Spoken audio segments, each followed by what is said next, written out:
grateful for everyone out and joining us, and we're not always this awkward. Is that a lie? Am I lying? It's a lie.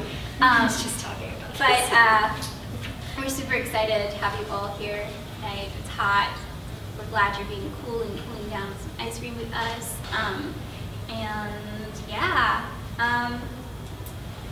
what else?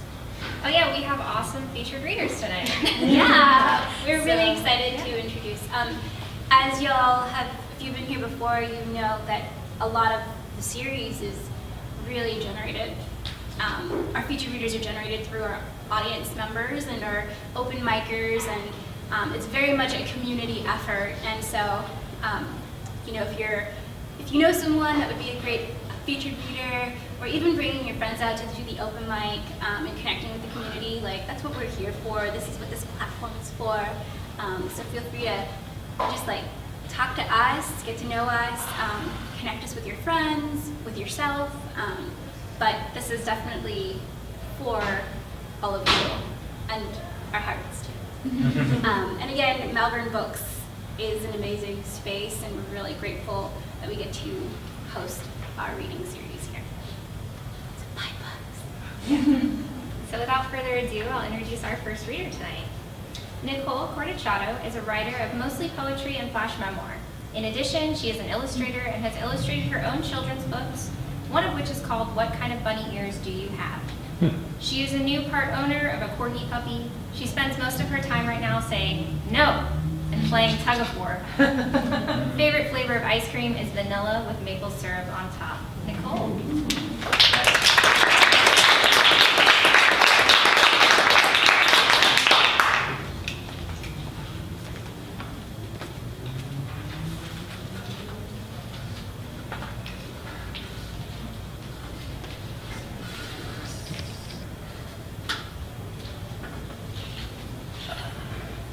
Hello? These first two poems are about my grandmother. The first one is called False Teeth. My grandmother says my grandfather is a cunt artist. I say, what do you mean? And she says, never mind. They aren't married anymore, and he's not living. He died alone, fell down his basement stairs, newspapers piled up on his front step. He was dead 2 weeks before anyone noticed. When my grandparents were married, though, she tried to wake him up one morning to go to work. She tickled his feet and softly spoke to him as a gentle alarm. Angry to be awoken, he kicked her teeth in. And she's had false teeth ever since. It's the only thing false about her.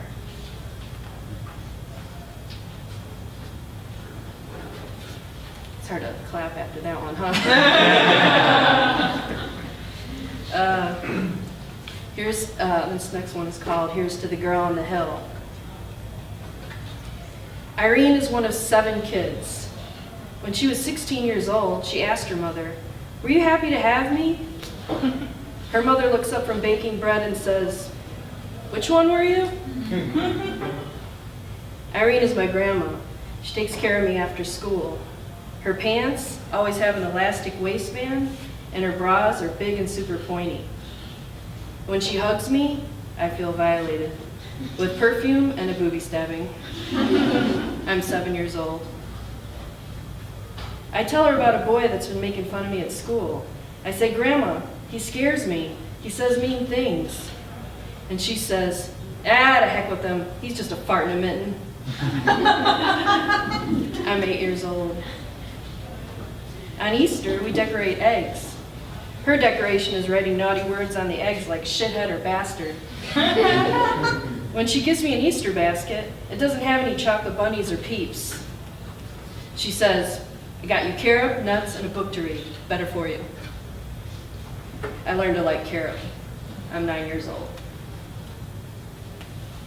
Sometimes if I'm good, she lets me pick out some earrings at Walgreens or Montgomery Ward's. But if we're ever at Montgomery Ward's when her favorite TV show is on, Guiding Light, we have to sit on the recliners where they sell the TVs until the show finishes. The salespeople get irritated. I'm 10 years old. She tries to make it look like she's a dainty drinker by pouring her favorite beer, Budweiser, into a shot glass. I tell her inside my head, filling a shot glass 50 times doesn't make you a dainty drinker. I'm 11. Grandma moves to Wisconsin and I start junior high. After about 2 years, she comes to visit. She takes pictures of me at the park and tells me how beautiful I am. I'm 14. At our family reunion, Grandma raises her glass and says, "Here's to the girl on the hill. What she won't do, her sister will. I'm her sister." This is something she loves to say. It doesn't matter the circumstance or who's around. I'm 42. She's 96 now and lives in a nursing home. She still writes dirty words on the Easter eggs, and I love her for that.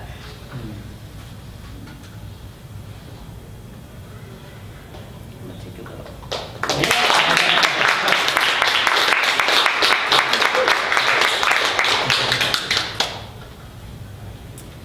This next piece is not about my grandmother, but it is dedicated to her. It's called Stewing.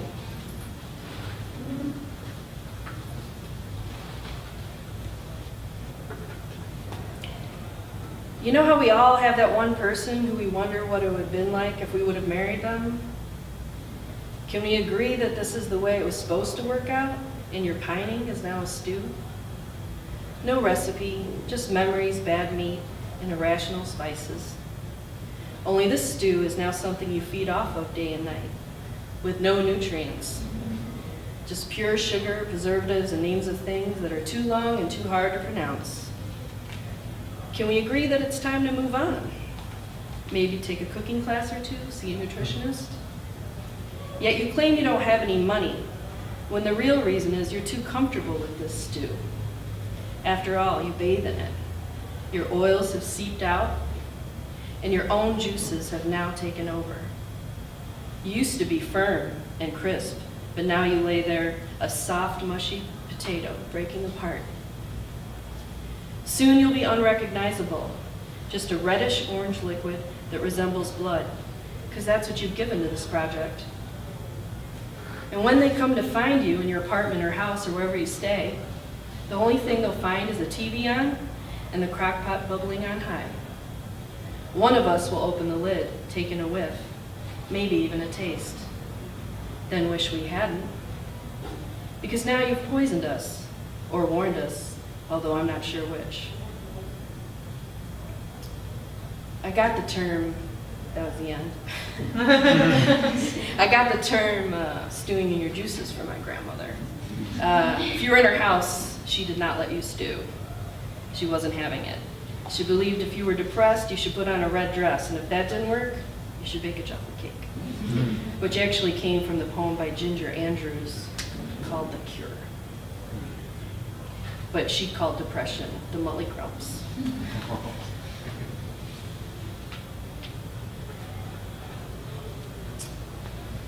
This next one is called Hotel Room.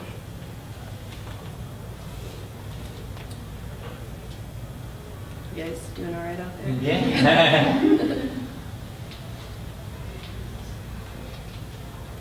I think I'm doing all right. Striped cream and white sheets, unknelt.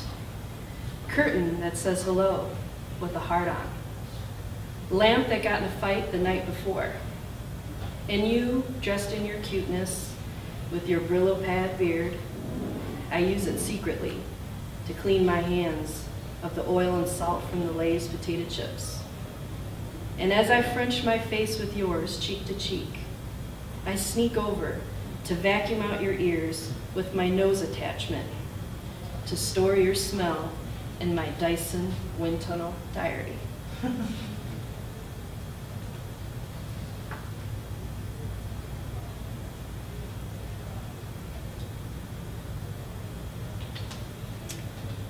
I'm gonna smile, because sometimes you forget to smile when you're up here. Okay. This is for all you out there who appreciate a good handbag. It's called Good Bag. I was born in a purse.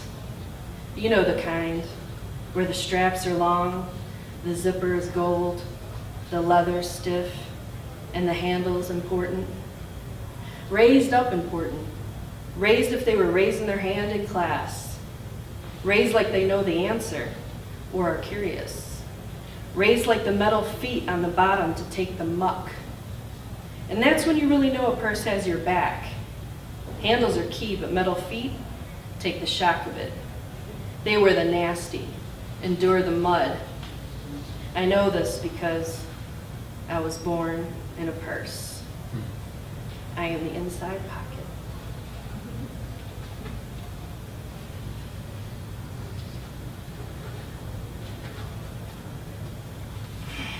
This next one is called, well, it really doesn't need a name. It was the end and the beginning of a banana. The peel didn't come off easy like it usually does. I had to use a knife to get it started. Against its will, I stripped its clothes, and then the tall, past-ripe entity appeared. I put it next to my face and inhaled. So distinct, the banana smell. Typical banana. I took a bite, and then my husband took a bite. We kept going, back and forth. It was a long banana. And then there was that end piece everyone thinks is gross and usually gets thrown away. You know, that piece that looks like the banana shit itself. But no one changed its banana diaper. There it was between us, still gross, still garbage, still neither of us could get up to throw it away. The banana shit or the banana diaper.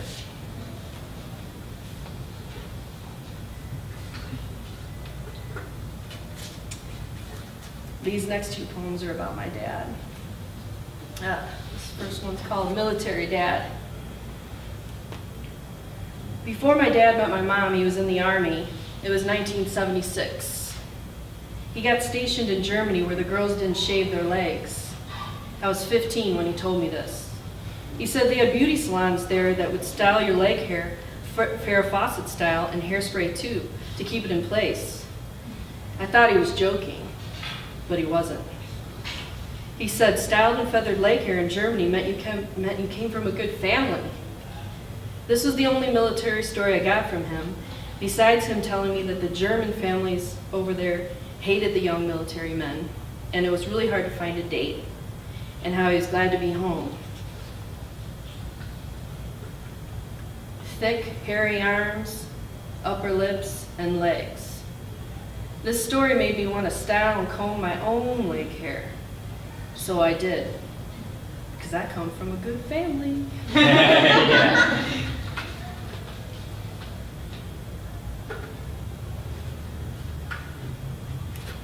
This one is called The White Shark.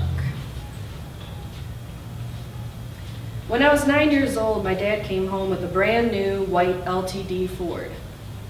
It had maroon leather interior and electric windows. He called it the White Shark.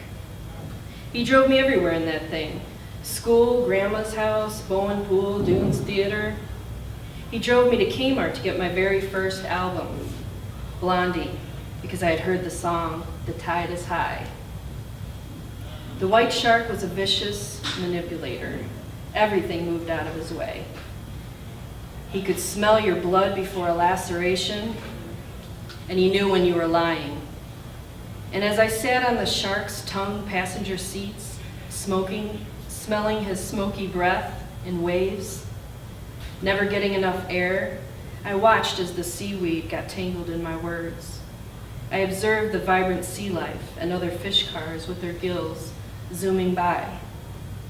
And I began to question everything, like the alcohol that sat in a drink holder, a wind chime toddy that clinked each time we made a turn or stop.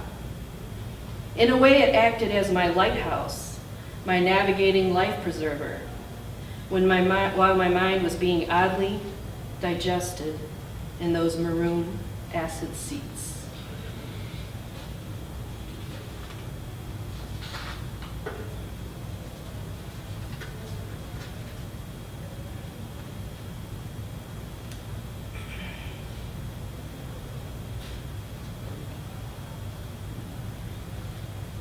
This one is kind of one of my favorites.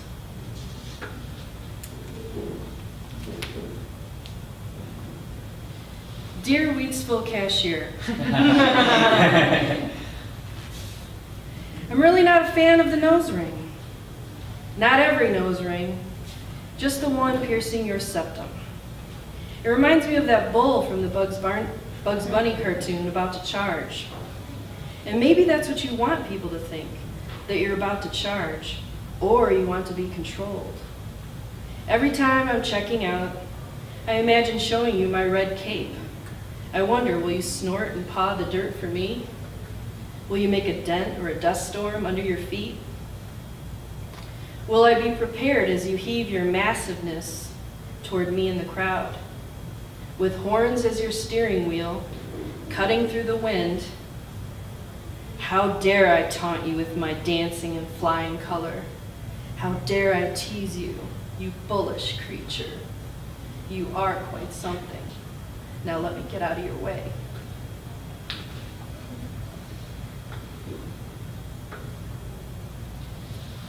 This last poem is about my hometown. Got any Midwesterners in the audience? Woo! Midwestern. Where are you from? South Bend, Indiana. Oh, okay, cool. Ohio. Oh, okay. Well, I'm Where sorry. should we have been from? Well, you're not from Illinois. That's what I'm going to read okay. about. Illinois! All right. Where from in Illinois? Rockford. Oh, okay. Waukegan. So it's called Try Waukegan, Illinois.